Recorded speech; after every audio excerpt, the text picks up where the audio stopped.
Hepatitis B, hepatitis C, ഈ അസുഖങ്ങൾ ഉള്ളവർക്ക് ഈ ഫാറ്റി ലിവർ വരാനുള്ള ചാൻസുകൾ കൂടുതലാണ്. ആദ്യം തന്നെ ആൽക്കഹോളിനാലും കൂടുതൽ എനർജി ഭക്ഷണം കഴിക്കുന്നതാണ് ഫാറ്റി ലിവറിൻ്റെ മോസ്റ്റ് കോമൺ കാരണം. സാധാരണഗതിയിൽ ഫാറ്റി ലിവറിന് രോഗലക്ഷണങ്ങൾ ഒന്നും തന്നെ കാണാറില്ല. It's A life style disease ആയതുകൊണ്ട് തന്നെ നമ്മുടെ ലൈഫ് സ്റ്റൈൽ തന്നെ മാറണം. അഡൾട്ട്ഹുഡ് ആകുമ്പോഴേക്കും പലപ്പോഴും ലിവർ സിറോസിസും ലിവർ ക്യാൻസറിനും ഒക്കെ ഇത് കാരണമാവും. മാതാപിതാക്കൾ പലപ്പോഴും VPS ലേക്ഷോർ ഹോസ്പിറ്റലിൻ്റെ ആസ്ക് ദ ഡോക്ടർ പ്രോഗ്രാമിലേക്ക് സ്വാഗതം. എന്താണ് ഫാറ്റി ലിവർ, എന്തുകൊണ്ട് ഫാറ്റി ലിവർ വരുന്നു, ഇതിനെ എങ്ങനെയൊക്കെ തടയാം എന്നതിനെക്കുറിച്ച് സംസാരിക്കാനായി ഇന്ന് നമ്മോടൊപ്പം ഗ്യാസ്ട്രോഎൻട്രോളജി വിഭാഗം ഡോക്ടേഴ്സായ doctor Roy, doctor Antony, doctor Maya എന്നിവർ കൂടിയിരിക്കുന്നു. അവർക്ക് സ്വാഗതം. ഡോക്ടർ മായ, എന്തുകൊണ്ടാണ് ഫാറ്റി ലിവർ വരുന്നത്? ഇതൊരു ഡിസീസാണോ? ഇതെങ്ങനെയൊക്കെ നമുക്ക് തടയാൻ കഴിയും? ഫാറ്റ് ലിവർ എന്നാൽ നമ്മുടെ കരളിൽ അമിതമായി കൊഴുപ്പടിയുന്ന ഒരു രോഗാവസ്ഥയാണ്.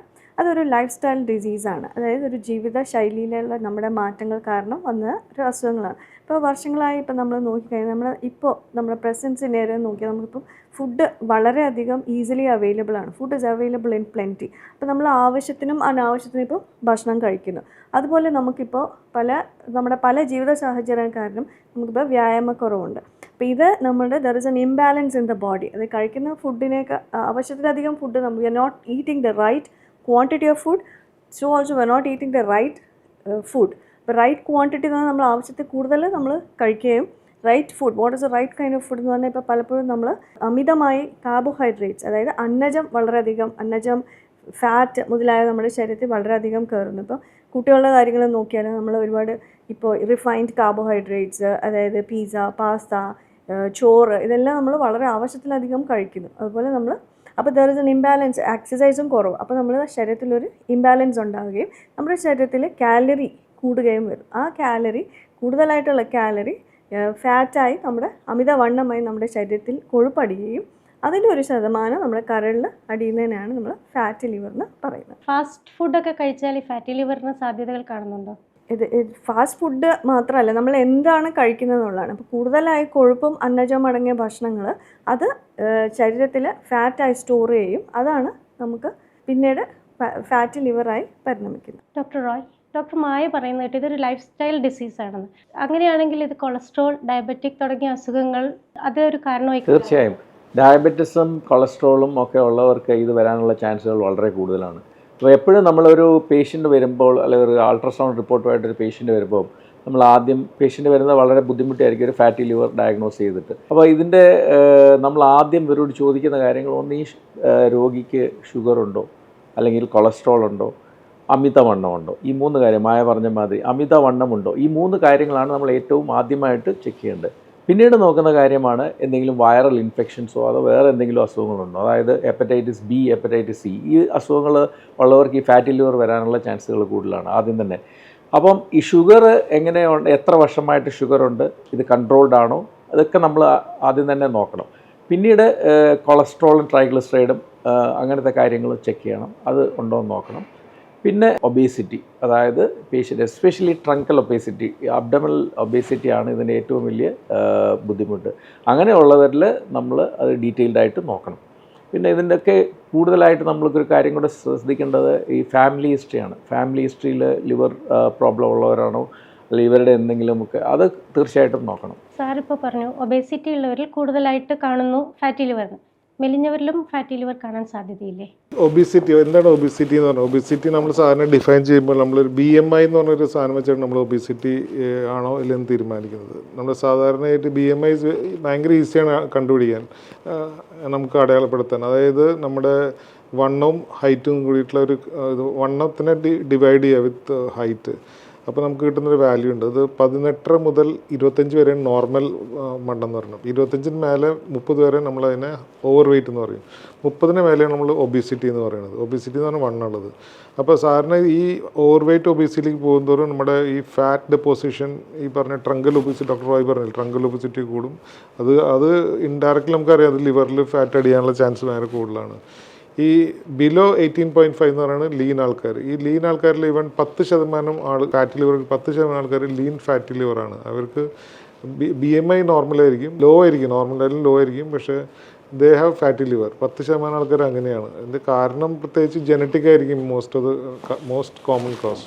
ഈ ആൽക്കഹോൾ കഴിക്കുന്നവരിൽ ഫാറ്റി ലിവർ കാണാൻ സാധ്യത. പിന്നെ ആൽക്കഹോളാണ് ആയിരുന്നു ഒരു സമയത്ത് ഏറ്റവും കോമണസ്റ്റ് കോസ് ഓഫ് ഈ ഫാറ്റി ലിവർ ഡിസീസ്. പക്ഷേ ഇപ്പോൾ ആൽക്കഹോളിനെ വെട്ടിച്ചിരിക്കുക നോൺ ആൽക്കഹോളിക് ഫാറ്റി ലിവർ അല്ലെങ്കിൽ മെറ്റബോളിക് ഫാറ്റി ലിവർ ഡിസീസ് എന്ന് പറയുന്നത്. ഈ ഇപ്പോഴത്തെ നമ്മൾ ഈ ഫാറ്റി ലിവർ എന്ന് പറയുന്നത് മെറ്റബോളിക് അസോസിയേറ്റഡ് ഫാറ്റി ലിവർ ഡിസീസാണ്.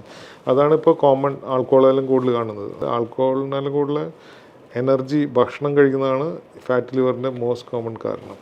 ഇത്രയും നേരം മുതിർന്നവരിൽ ഫാറ്റി ലിവർ കാണുന്നതിനെ കുറിച്ച് സംസാരിച്ചു. കുട്ടികൾ ഫാറ്റി ലിവർ വരാൻ സാധ്യതയുണ്ടോ ഡോക്ടർ മായ? കുട്ടികളിലും ഇപ്പോൾ നമ്മുടെ ഈ ലൈഫ് സ്റ്റൈൽ ചേഞ്ചസ് കുട്ടികളെയും ബാധിച്ചിരിക്കുകയാണ്. അപ്പം കുട്ടികളാണെങ്കിൽ ഇപ്പം കൂടുതലായി ആവശ്യത്തിലധികം ഭക്ഷണം കഴിക്കുന്നു. അവരുടെ പല ലൈഫ് സ്റ്റൈൽ ചേഞ്ചസും കാരണം അവർ വ്യായാമം ചെയ്യുന്നില്ല, അമിതമായ വ്യായാമമേ ചെയ്യുന്നില്ല. പിന്നെ they have an increase screen time. അപ്പോൾ വളരെയധികം സമയം അവർ ടെലിവിഷൻ അല്ലെങ്കിൽ മറ്റ് ഗാഡ്ജറ്റ്സ് ഉപയോഗിക്കുന്നു. അപ്പോൾ ഇതെല്ലാം കാരണം കുട്ടികൾ ഓവർ വെയ്റ്റ് അല്ലെങ്കിൽ ഒബീസ് ആവാനും അവരിൽ ഫാറ്റി ലിവർ കാണാനും സാധ്യതയുണ്ട്.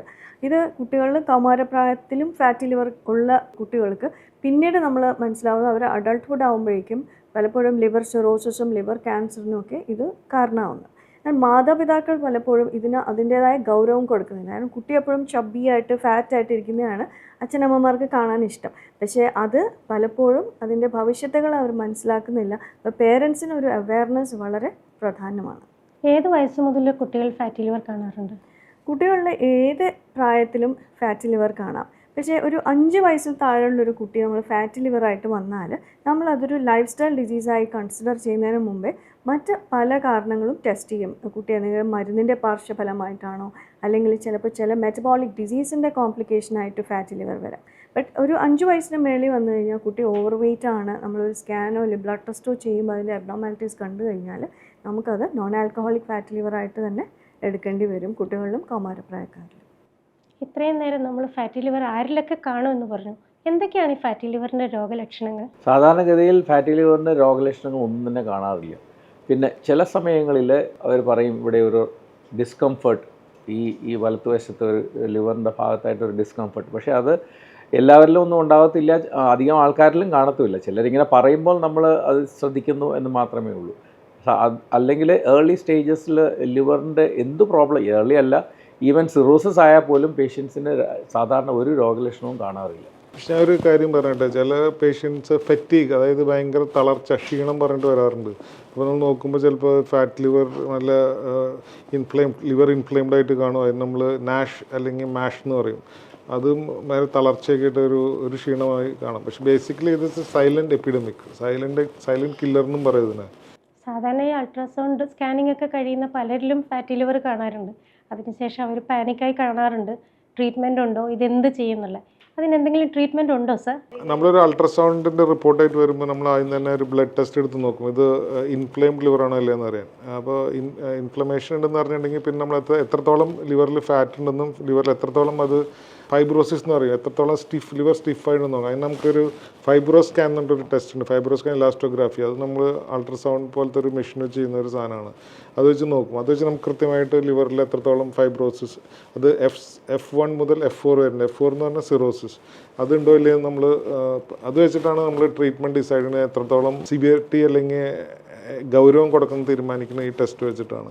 മരുന്നുണ്ടോ എന്ന് ചോദിച്ചിട്ടുണ്ടെങ്കിൽ മരുന്നുകളുണ്ട്. പക്ഷേ മരുന്നല്ല, അത് ശാശ്വതമായ പരിഹാരം എന്ന് പറഞ്ഞിട്ടുണ്ടെങ്കിൽ ഈ ഡോക്ടർ ഇവർ പറഞ്ഞ പോലെ ഡയറ്റും എക്സസൈസും ആണ്.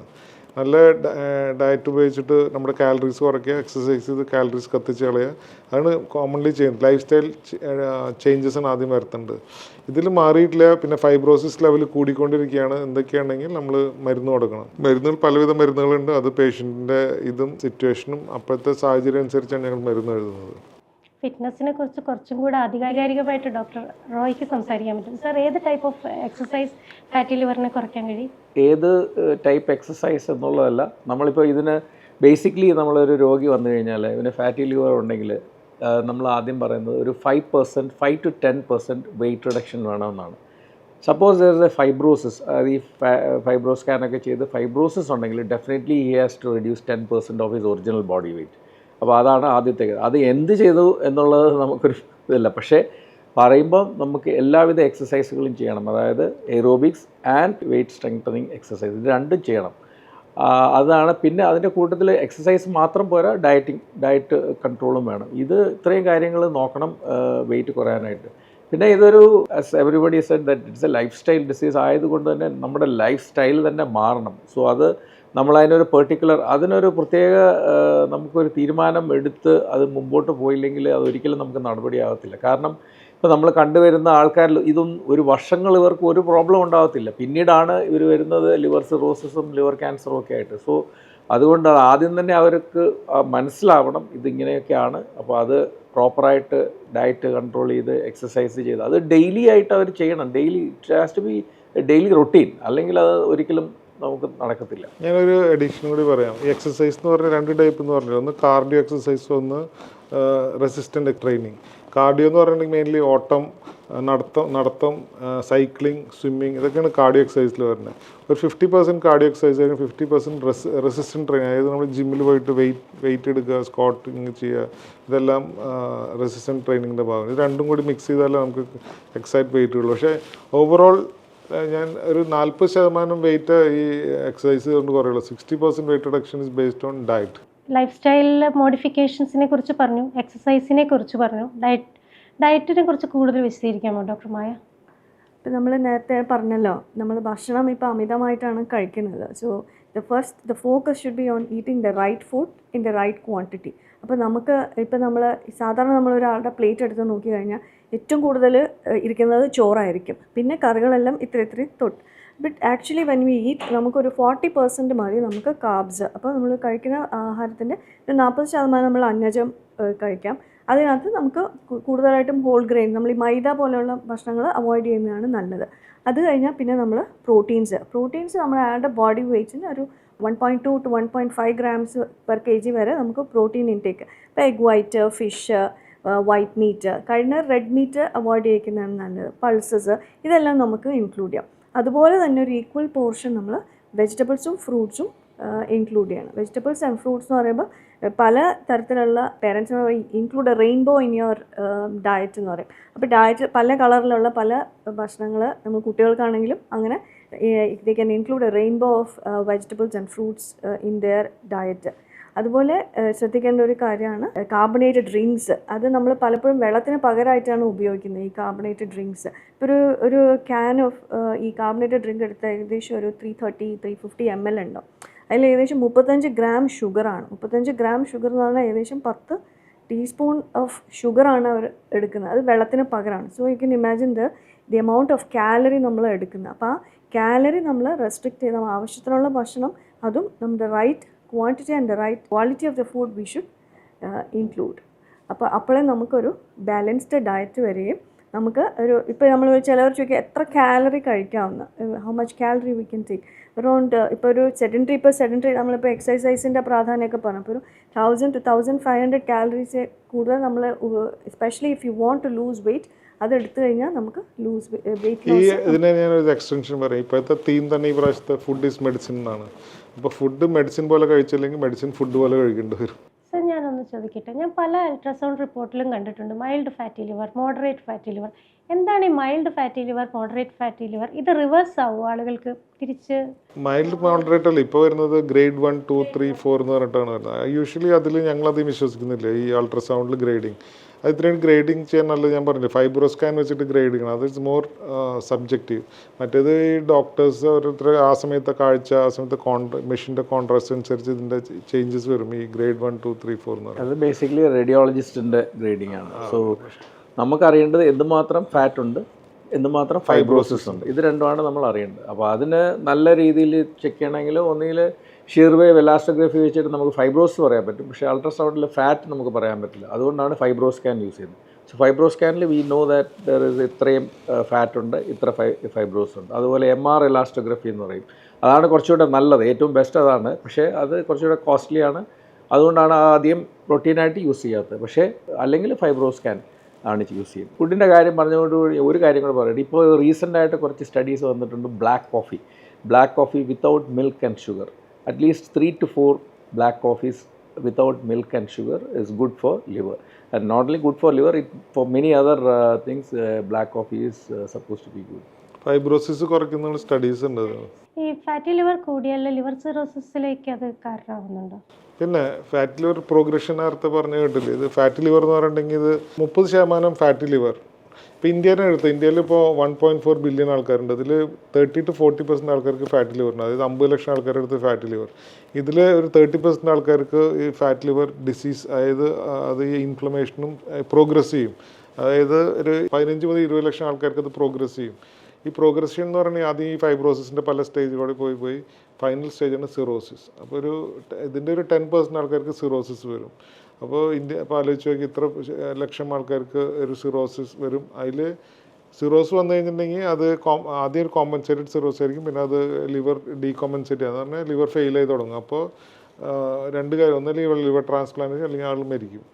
പിന്നെ ഉണ്ടാകുന്ന ഇതിലൊരു 10% ആൾക്കാർക്ക് ലിവർ ക്യാൻസർ വരാം ഈ സിറോസ് വന്നിട്ടുണ്ടെങ്കിൽ. സിറോസ് ഇല്ലാതെ തന്നെ ഈ ഫാറ്റ് ലിവർ ആൻഡ് സിറോസ് ഇല്ലാണ്ട് തന്നെ ചില ആൾക്കാർക്ക് ക്യാൻസർ വരും. ഇപ്പോൾ ലിവർ ക്യാൻസറിൻ്റെ ഇൻസിഡൻസ് വളരെ കൂടിക്കൊണ്ടിരിക്കുകയാണ്. ഇതൊക്കെ ഈ ഫാറ്റ് ലിവർ കാരണമാണ്. സ്ത്രീകളിലും വരാം, കുട്ടികളിലും വരാം. അതുപോലെ സംടൈംസ് ദ ഫസ്റ്റ് ടൈം അവർ നമ്മുടെ അടുത്ത് പ്രസൻറ്റ് ചെയ്യുന്നത് ലിവർ ക്യാൻസർ ആയിട്ടായിരിക്കും. A person who doesn't drink, അവരെ മദ്യപിച്ചിട്ടില്ല ജീവിതം മുഴുവൻ, അവർ അവസാനം വരുന്നത് ബ്ലഡ് വോമിറ്റ് ചെയ്തോ അല്ലെങ്കിൽ ഒരു വെയിറ്റ് ലോസിനെ ഇവാലുവേറ്റ് ചെയ്യുമ്പോഴോ ആയിരിക്കും ശരിക്കും അവരുടെ first symptom is at their last stage of the disease. അപ്പോഴാണ് that's the importance of the screening test. നമ്മളിത് നേരത്തെ മുൻകൂട്ടി ഹൈ റിസ്ക് ഉള്ള ആളുകളിൽ സ്ക്രീനിങ് ടെസ്റ്റുകൾ ചെയ്ത് എത്രയും നേരത്തെ ഫാറ്റ് ലിവർ കണ്ടുപിടിച്ചാൽ നമുക്ക് അതിനായിട്ടുള്ള പ്രതിവിധികൾ, എക്സസൈസ്, ലൈഫ് സ്റ്റൈൽ ചേഞ്ചസ്, ചെറിയ ശതമാനം ആളുകൾ medicines also June 12th is supposed to be, I mean, world over fatty liver disease ആയിട്ട് ഡിസീസ് ഡേ ആയിട്ട് ആചരിക്കുകയാണ്. അപ്പോൾ എൻ്റെ theme is already said that it is food as medicine. Fatty ലിവറിനെ കുറിച്ച് വളരെ ആഴത്തിലുള്ള ഡിസ്കഷനാണ് ഇവിടെ നടന്നത്. ഒരുപാട് ഇൻഫർമേഷൻസ് ലഭിച്ചു. എങ്ങനെ ഫാറ്റി ലിവർ വരുന്നു, എങ്ങനെയൊക്കെ നമുക്കത് തടയാം, എന്താണ് ഡയറ്റിന് അതിനകത്തുള്ള ഇമ്പോർട്ടൻറ്റ്. ഓൾറെഡി ഡോക്ടേഴ്സ് പറഞ്ഞു ഫുഡ് ഈസ് മെഡിസിൻ, അതാണ് ഈ വർഷത്തെ മെസ്സേജ്. ഇത്രയധികം മെസ്സേജുകൾ തന്നു. വളരെ നന്ദിയുണ്ട് ഡോക്ടേഴ്സ്.